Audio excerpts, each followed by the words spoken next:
Hello everybody and welcome back to another commentary of Yonder Season 2 episodes 6 and 7 as per usual. That's the outro if you wish to skip that. So yeah, this season is going along nicely. It's just taking a look. I have been looking around for a lot of older shows and a lot of newer shows. I've actually been watching a lot of, well, a lot of stuff on my free time right about now.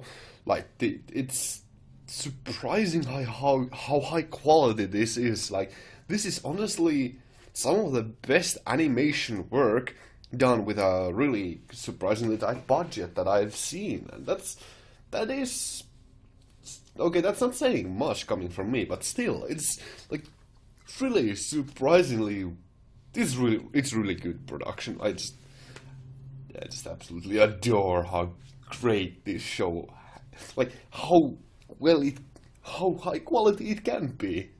Let's go, get on with the show. They're just stalling here. But what if some... I have not.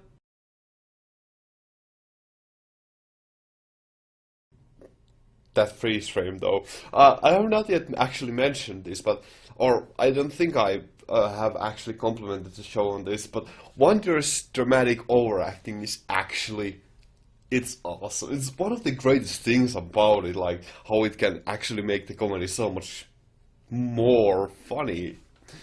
But it's a surprising thing I never mentioned it. Something horrible happens to you! Wander? No. Those... No! No! Sorry, I love you! Those expressions. I love you too, buddy, but what? Howdy do to you. I mean, me.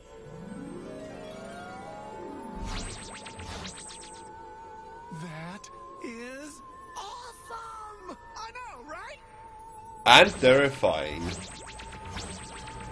This actually does remind me of the one MLB episode with the multiple pinkies. And now we have another great part of the show. Like, god dang, there's a lot. Like, every episode has something that I can point that the show does so darn well.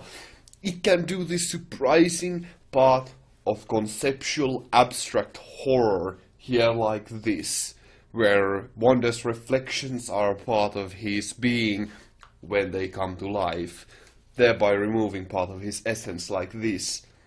Abstract horror like this. And it's not even supposed to be, but as a thought, as a concept, that's great. That is so freaking well done.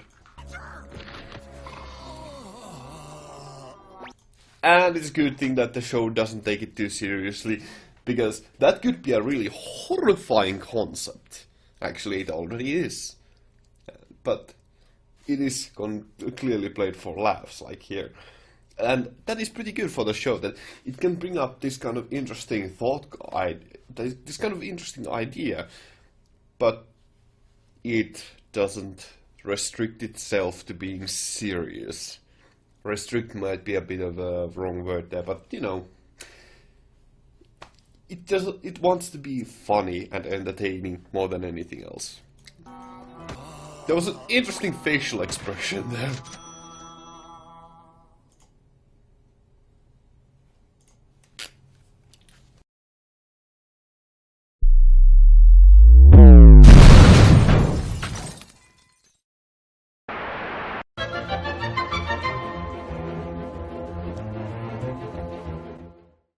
It's impossible to take this seriously though. Okay. Okay, wait. So if he's him, and he... That is... It's always fun to see how the music is, like, included in the show and how they use it in such, like, how they have included it into the storytelling itself like that.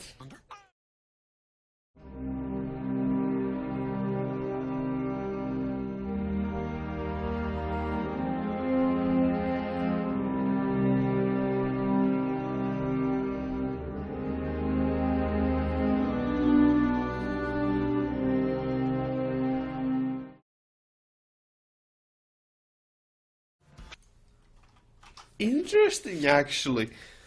Wonder has a lot of personality traits that are directly opposite from one another.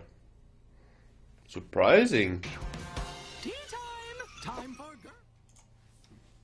Jeez, okay. So, it's hard to take this... Actually, let me do this for a second here. It is hard to take this show seriously most of the time. It's not supposed to be... It's a comedy series. It's supposed to be just fun, not just do references, jokes, and parodies, and it's good at that. It's really quite good at that. But that doesn't mean that it can't have some really genuine, good, heartfelt character moments, such as this example here. That is just actually kind of heartwarming. Let's just get on back with the show. Yonder. Not anymore. You're fired. Well, the axe. I do find a lot of new things to talk about in the show that I have not yet mentioned. One being the amazingly clever use of titles like this. Oh shoot! Now that I look at it like this, it looks like something completely grim. Like specifically a hanging man, but whatever. This is a pretty clever use for titles, and it's what the show has done quite a lot. Never commented on it before, though. I'm having second thoughts. Also, pairing up this episode with the previous one is pretty clever, because these are both, you know, talking about just revealing a lot more about the relationship between the main leads, and that's pretty cool. Here with Beavers and Hater, and in the previous episode with Wonder and Sylvia. It's pretty neat.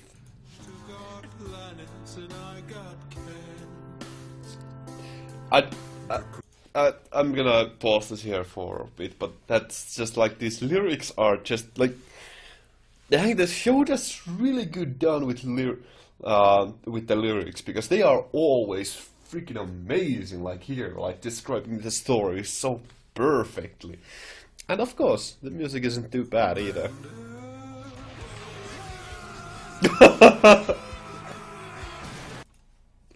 Oh my god, I wasn't expecting him to actually board, but I suppose Hater would be a pretty powerful boarding party. That is cool. Systems operating at peak efficiency. I am a giant nerd. That's great. I'm just smiling like a freaking lunatic, because this is actually pretty cool to see. Just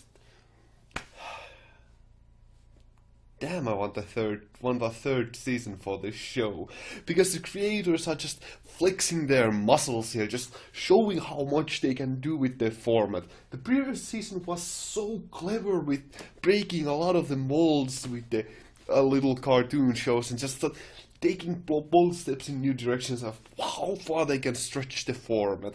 And now they are actually exploring characters within a format of within the format of just a parody show, a cartoon comedy show, and it is glorious. And especially with these two episodes just being paired together, it just emphasizes how much how much the two sides of the cast can just complement one another, and how, frankly speaking, amazing it can be to see the similar story structure done in two vastly different ways.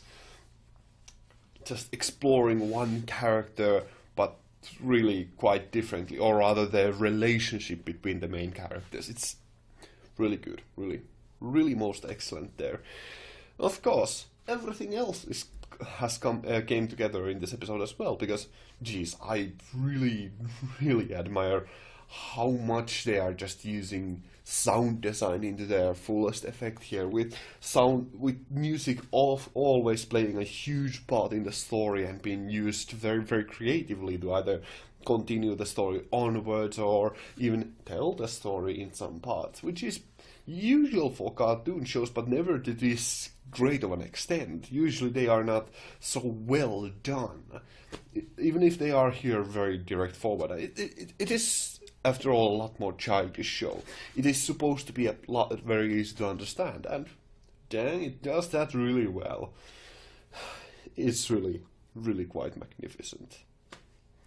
I'm not gonna dilly-dally you here any longer, so thank you all very much for watching. I hope to see you in the future. But great day and stay awesome. Ganmu out. Thank you very much for watching.